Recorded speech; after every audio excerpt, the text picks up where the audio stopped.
כל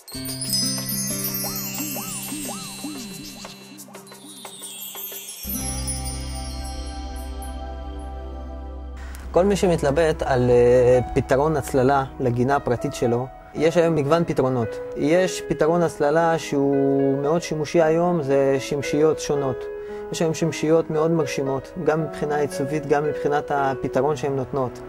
וזה מתאים למקום שלא רוצים להכניס פרגולה, לא רוצים לסגור כביכול את המקום. השמשייה יכולה לעמוד בצד, ורק כשרוצים לשבת בגינה, לתת את העבודה.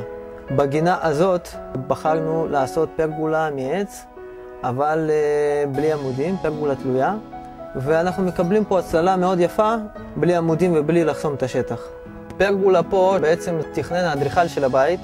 יש לנו פה מרחב מאוד פתוח, ואם אנחנו היינו עושים פה פרגולה סטנדרטית, מה שנקרא עץ, עמודים, זה היה מאוד סוגר את המרחב, מקטין את השטח ופשוט סוגר את הבית.